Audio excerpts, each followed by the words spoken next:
Welcome back sa Glissa's YouTube channel. So for today's video, ang tatalakayin naman natin ay ang Nanlite PavoTube 215C RGB LED tube light. Itong ilaw na to, it is a second generation of PavoTube 15C. Ano nga ba yung difference niya sa naunang PavoTube 15C? Number one, it is improved easy to use fixture. It has a brighter output compared to original PavoTube 215C. Ito rin ay mas mabilis mag-charge at built-in na ang battery nito.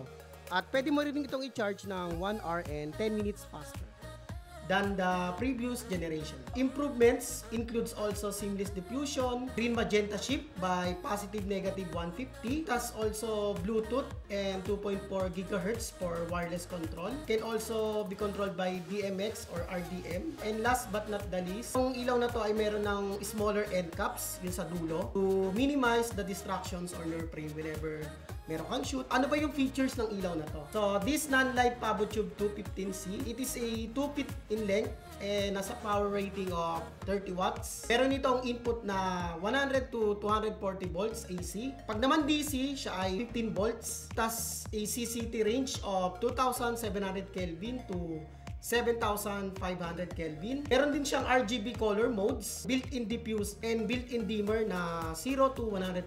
So, meron din siyang 15 na pre-programmed na customizable effects. It can also be controlled via DMX or by phone or tablets using free NAND-link app. So, what's in the box? So, tingnan na natin kung ano yung nasa loob ng kahon ng ating Nanlite PavoTube 215C. So as you can see, hawak ko ngayon na Nanlite is 2 kit. So ibig sabihin dalawa laman ito. So for this video, i-discuss ko lang kung ano yung laman ng isang set ng PavoTube 215C.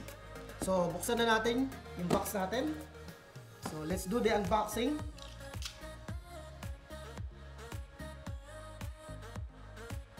Okay, so yung isang set ng Nanlite PavoTube 215C, so syempre sa loob niyan, meron itong mismong fixture natin. Itong Nanlite PavoTube 215C RGB LED tube light. So, and then, ano pa yung nasa loob niya? So sa loob niya, meron tayong transparent polycarbonate clip.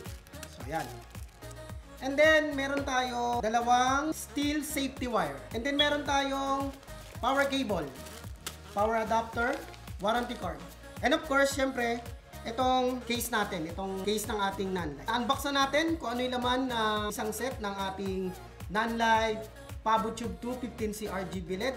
Punta naman tayo sa basic operations and calibrations or settings ng ating Nanlite fixture. So, na-unbox na natin yung ating Nanlite PavoTube 215C. So, it's time naman para i-discuss natin yung mga basic settings and calibrations ng ating Nanlite PavoTube. So, umpisahan na natin. So, ito yung aking Nanlite PavoTube 15C.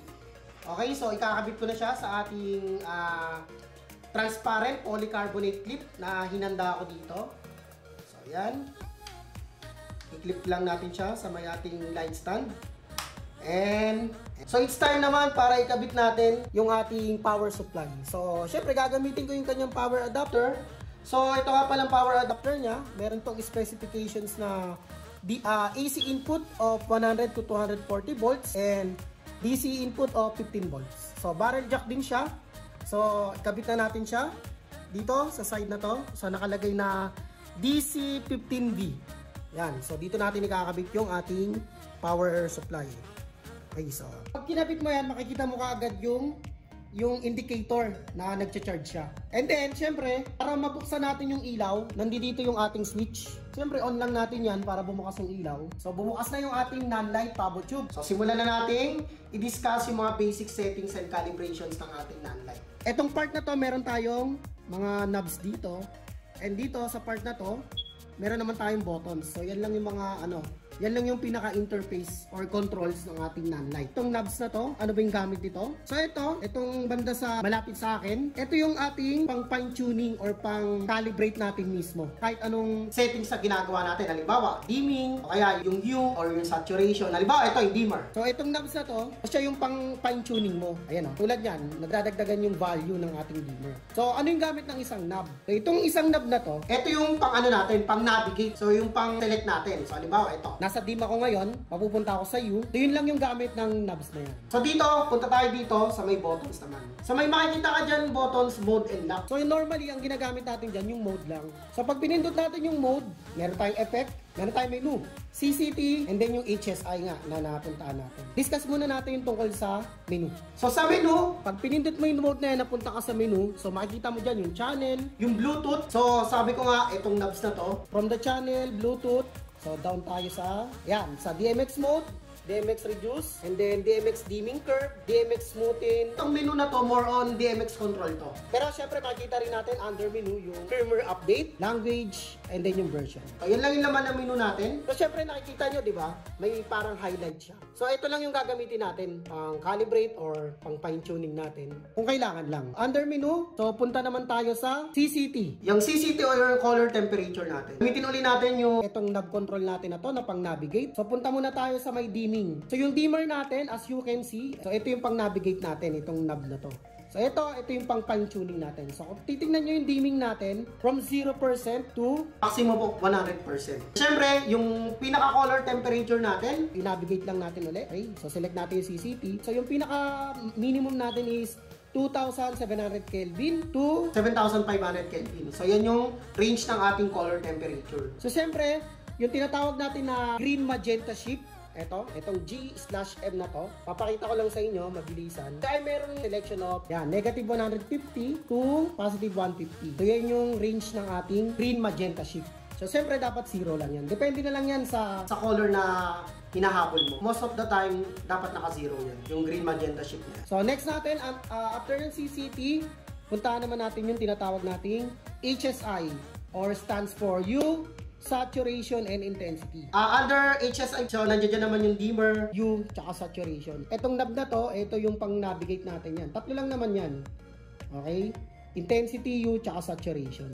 So, syempre, ito yung pang navigate ko, ito yung pang fine tuning ko. So, ito yung dimmer ko, from 0 to 100. Syempre, yung U natin, 360 degree yan. So, makikita natin.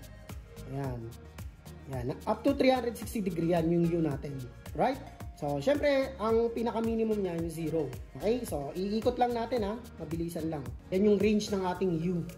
Okay? 360 degree yan. So, syempre, halimbawa ito, blue. Ano yung saturation? Saturation naman, papalakasin natin yung color niya or medyo pupusyawan natin. Yun lang naman yung gamit niyan. Depende pa rin sa inyo yan kung anong timpla ng kulay yung pinakakailangan nyo. So, ito, next natin, yung dimmer yan. Yung dimmer naman yung brightness ng ating ilaw. So, ayan. Gawin natin 100%. So, yung U, yan, ikot lang natin. So, yan yung coverage ng ating U. 360 degree yan. So, may magenta tayo, may red, may cyan, okay, may green, may blue, may yellow, ayun lang yun. So, after ng HSI, so meron tayong effect. So, yung effect na yan, customizable yan. So, ibig sabihin, kahit anong kailangan yung i-customize dyan, pwede yung magawa. So, halimbawa, yung dimming, yung speed, yung saturation niya, so pwede. So, halimbawa, ito. So, gamitin uli natin yung ating navigation knob para, yan, makapili tayo. Yan lang naman yun. Actually, itong non-light PaboTube 215C natin, ay merong 15 na pre-programmed customizable effects. Marami kang pwedeng gamiting effects dito. So, depende na lang kung ano yung pinaka magpipit sa shoot mo, i-customize mo. So, gagamitin mo lang naman itong dalawang knob na to. So, it's the navigating knob and the calibrating knob. Yun lang naman yung mga magiging controls mo sa pag-customize ng effects. So, yun lang yung mga basic calibration, settings, and interface ng ating non-light PaboTube 15C. So, thank you so much for watching. Please don't forget to like and subscribe to our YouTube channel. Thank you so much.